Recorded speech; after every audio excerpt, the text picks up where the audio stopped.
Thanks for being here. Subscribe to Cheating Stories Best, so you don't miss new stories. Riverside Manor Nursing Home and Long-Term Care Facility, September 2012. The steady beep of the heart monitor echoed softly through the room as Gary drifted in and out of consciousness. At times, the rhythm of the beeping would change, quickening or slowing, before returning to a steady pace.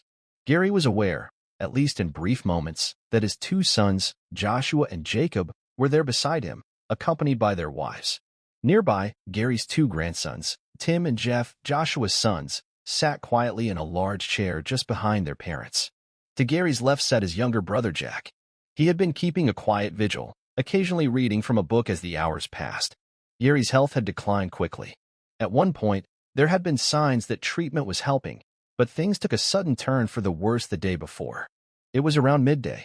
Gary had been asleep, and Jack was nearly dozing off in the chair when Gary suddenly stirred and began to speak. "Maria, dear, come to me for a minute." "Maria, where are you?" "Come to me," Gary called out. Jack sat up and glanced over at his brother. Gary was staring toward the closed door that led into the hallway. "What are you saying?" Jack asked gently. Gary turned his head slowly, a puzzled look on his face. "Why doesn't she answer?" "She's there, in the corridor. Go tell her to come in. I need to talk to her. She's going to Kmart to buy shoes for the boy, and I want her to pick something up for me," Gary said, his voice trailing off. Jack hesitated. "Maria isn't here, Gary," he said softly. What are you talking about?" Gary looked confused. "You just called out to Maria. You must have been dreaming."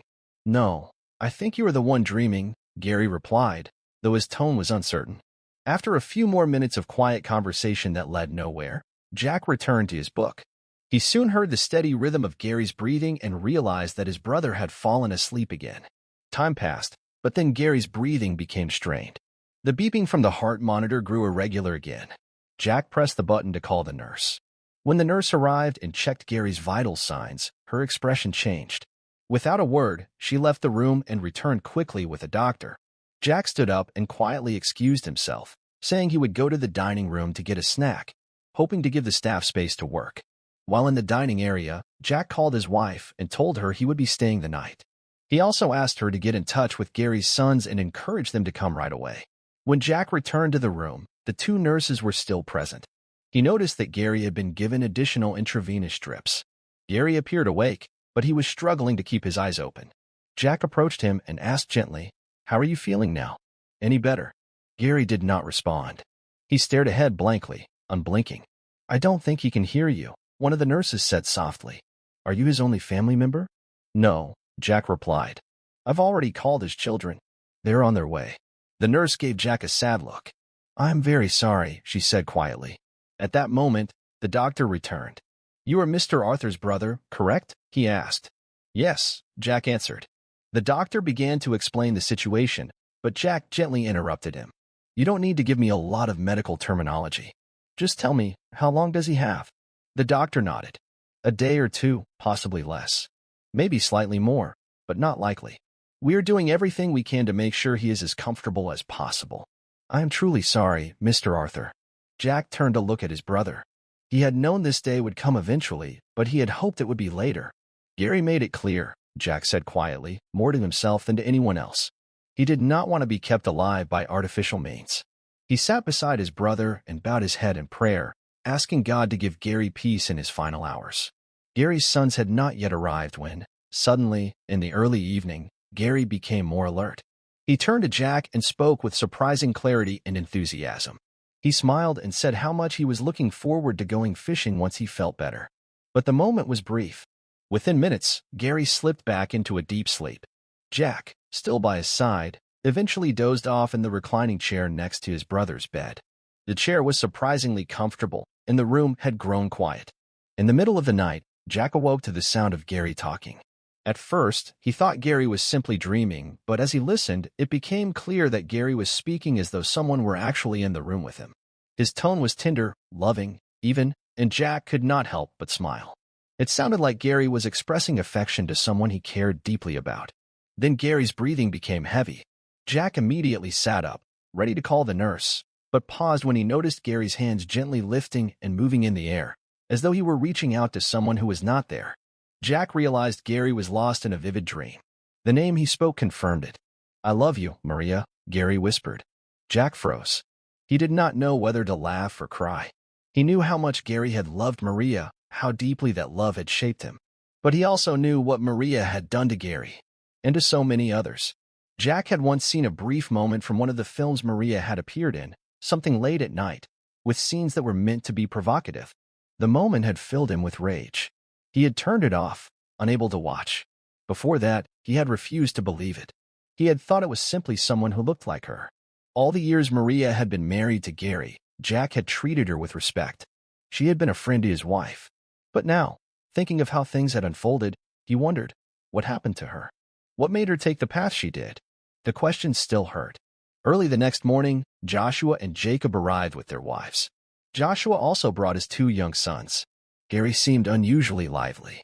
He spoke with his sons, his grandsons, and with Jack. He even ate breakfast and later, dinner, with a surprising amount of energy. But not long afterward, he reclined back onto his pillow and started to drift off again.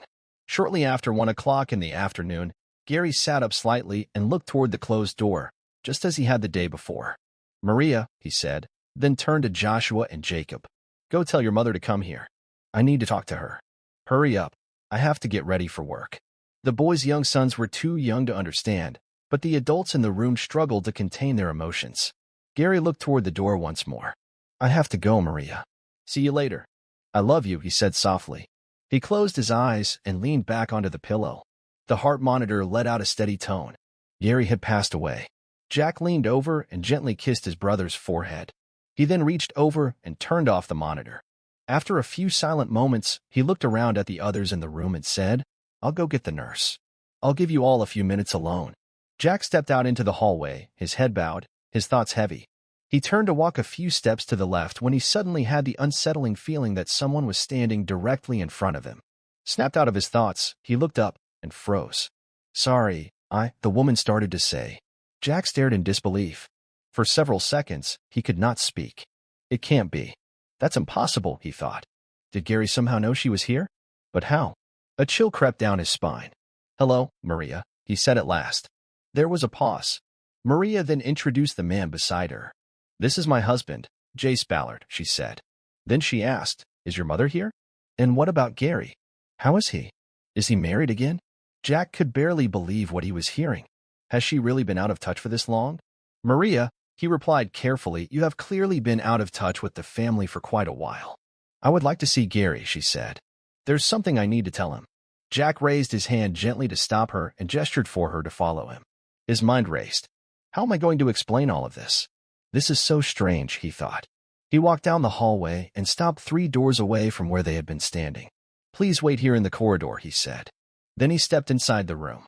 He looked at Gary's children, unsure of how to begin. "Someone is outside," he said quietly. "She thinks your grandmother is here. She doesn't know she passed away last year. And I don't think she even knew your father was sick." Joshua stared at him. "Is it Mom?" he asked. Jack hesitated, then gave a solemn nod. "Did she know he was here? You didn't tell her, did you?" Jacob asked. "No," Jack replied. "I ran into her in the corridor.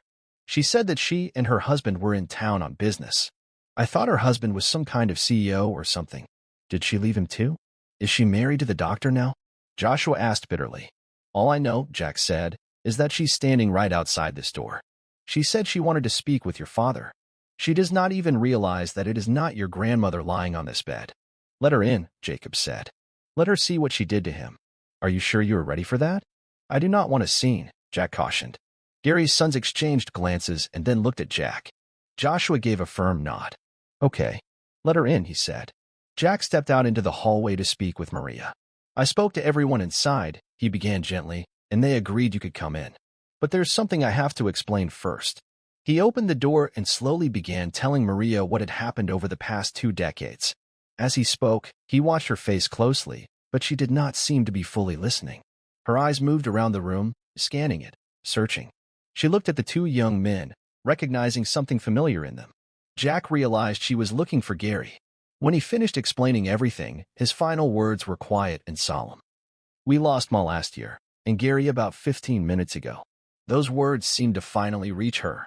Maria's gaze shifted to the bed, and Jack saw her face turn pale.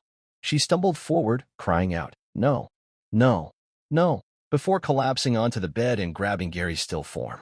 Despite all the pain, resentment, and distance that Joshua and Jacob felt toward their mother, the scene unfolding before them brought tears to their eyes. For the first time in over 20 years, their family was together again, even if it was only in grief. Jace entered the room to comfort his wife. Tears streamed down his cheeks as he approached her. Maria clung to Gary and sobbed uncontrollably. "I still loved him. Forgive me, Gary." "Oh God, no. This can't be happening," she wept. Jack stepped out into the hallway and waved to a nurse walking down the corridor. When she approached, he quietly explained that his brother had just passed away and that his ex-wife was reacting emotionally and might need assistance. The nurse nodded and said she would return shortly. A few minutes later, she came back with the attending physician. Together, they entered the room and found Maria still hugging Gary, while Jace gently tried to move her away. "Ma'am," the doctor said gently, "we have to ask you to step back. If you do not, we may have to administer a sedative. Do you understand?" Maria reluctantly let go of Gary and stood up, but her legs gave way.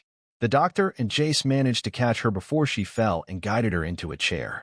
The doctor examined her briefly and said she was experiencing mild shock and would likely recover shortly. Jack turned to Gary and Maria's sons and said quietly, "The man with your mother is her husband, Jace Ballard. He's your stepfather." "Yes, we know who he is," Joshua replied. "We saw him in television commercials for years. But we never realized that the woman in the last few ads might be our mother. I told you last year that she looked like the woman in those videos," Jacob added. "How long has it been?" Joshua asked, almost in disbelief. 21 years? Jace looked at the two young men, uncertain of what to say. He had known Maria had not seen her sons in a long time, but he had not realized just how long. Guilt welled up inside him. Why did she never reach out? He wondered. Why did she never visit or even write to them? He had always known Maria as a loving and kind woman. But now, standing in the middle of a family she had left behind, he could not understand what had gone wrong. Jay stepped forward and extended his hand to both sons. "I am truly sorry," he said. "I had no idea it had been that long. Your mother and I never really talked about this part of her life. I guess I assumed you were nearly grown when she left. How long have you two been together?" Jacob asked. "We were married in 2002, but I actually met her in 1997 when I was helping her through the divorce from James Wilkins. That's the man she left Dad for," Jacob said. "I remember we all went to some barbecue at his mansion. Me, Josh, Mom, and Dad, and then not long after." He stopped himself, overwhelmed by emotion. "I mean, we only met that man once, briefly, and then she was just gone," Jacob said. "I think they figured it out about a year later." "How old were you when she left?" Jace asked. "I was 13, and Jake was 11, Joshua replied. "Wow," Jace said quietly. "I never knew that. She only mentioned that she had 2 sons from her first marriage, but she never shared any details. Her divorce from Mr. Wilkins was in 1997. I was under the impression that she had only been married to him for a short time. For some reason, I thought you were 18 or in your 20s when that happened. I am truly sorry. I did not realize you were still children. So she divorced that old man Wilkins in 1997, huh?" Jacob said. At that moment, Maria began to stir, and everyone turned their attention to her. She looked at her sons and said, "I am so sorry. Can you ever forgive me? I do not know why I did what I did." The doctor and nurse were preparing to take Gary's body out of the room when they noticed Maria becoming conscious again. The doctor quickly stepped between her and the bed to prevent her from seeing Gary. Jay spoke up. "Doctor, she has an appointment today at 4 p.m. Will she be able to go?" The doctor glanced at his watch. It was 1:45 p.m. "Let her rest for another hour or so, and I believe she will be fine," the doctor said. He then leaned in and whispered to Jace, asking him to take his place so that Maria would not see Gary being wheeled out. As the body was removed from the room, Jace turned to Joshua and Jacob. "Would you like to go down to the cafeteria where we can talk? Perhaps your wives could stay with Maria while she rests. Would that be all right with you, ladies?" Jace asked kindly. "Surely, the two of you also want to learn more about your mother-in-law, do you not?" The wives agreed, saying they would do their best to comfort Maria and speak with her. Jace then approached Jack. "You should come too," he said. "I want to learn everything I can about Gary, since Maria never spoke much about him or her sons." Jace leaned over to Maria and said gently, "I will be back soon, but for now, you should rest. These 2 lovely young women are your daughters-in-law,